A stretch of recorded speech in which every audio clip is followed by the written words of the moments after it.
In a Finnish town of 5,000 people, there is a steel silo 13 meters tall.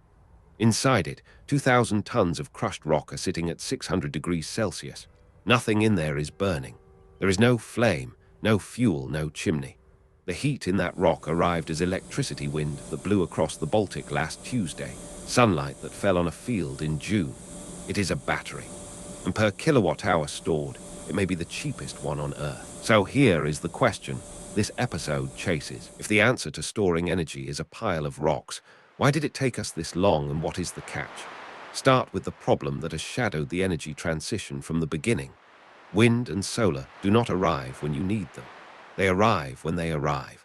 In Northern Europe, that mismatch is not measured in hours. It is measured in seasons. The sun is generous in July, when nobody needs warmth, and nearly absent in January, when everybody does. Lithium-ion batteries are extraordinary at solving the hour-long version of this problem. They are hopeless at the 6-month version. At roughly 150 to 300 euros per kilowatt hour of capacity, storing a winter's worth of energy in lithium would cost more than the town itself.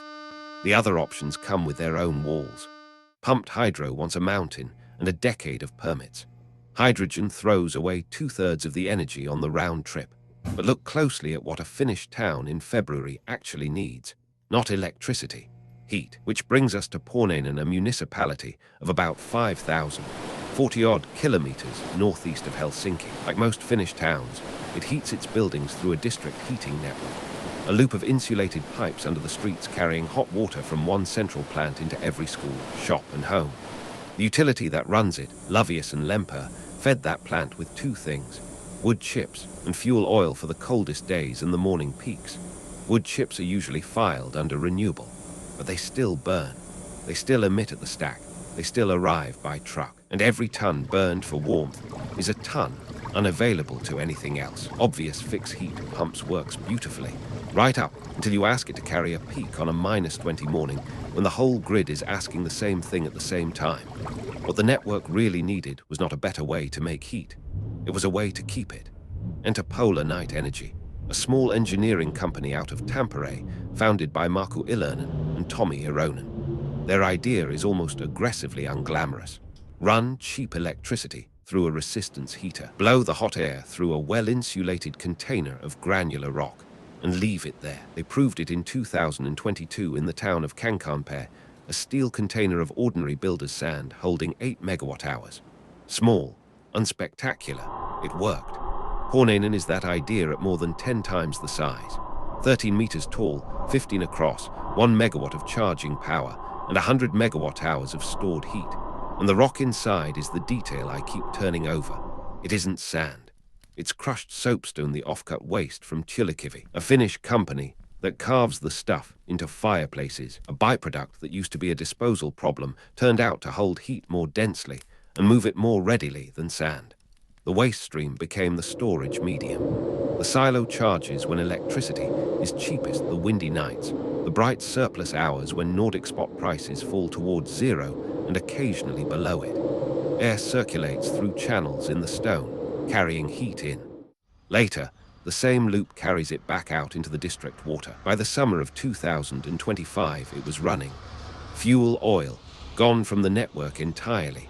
Wood chip burning, down by around 60%. Heating emissions, down roughly 70%. Charged full, it can carry about a week of the town's heat demand in winter and close to a month in summer.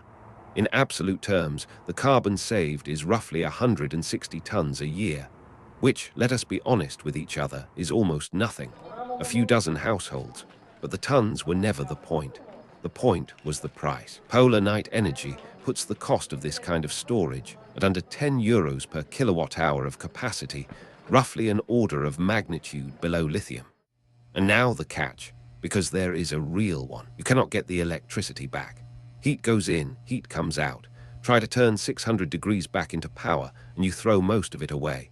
So this is not a rival to grid batteries.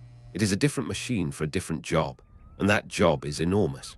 Heat accounts for roughly half of all the energy humanity actually consumes: homes, hot water, and above all industry. A great deal of it needs temperatures a pile of hot rock can comfortably deliver. Bread ovens, paper drying, dyeing textiles, sterilizing food, all of it currently made by burning something, all of it sitting inside the range of a well-insulated silo. The honest constraint is the pipes. Finland has district heating almost everywhere. Most countries do not, and retrofitting a network under existing streets is slow, disruptive, expensive work. But a factory does not need a town-wide network. It needs a yard, a grid connection, and a reason to stop buying gas. That is what Pornainen actually demonstrated. Not a miracle, a cost curve, cheap intermittent electricity, poured into the most abundant and boring material on the planet, and held there until winter asks for it. The most valuable thing about the technology may be that there is nothing rare in it. No cobalt, no lithium, no exotic supply chain. Steel, insulation, a fan, and rock that somebody was already throwing away.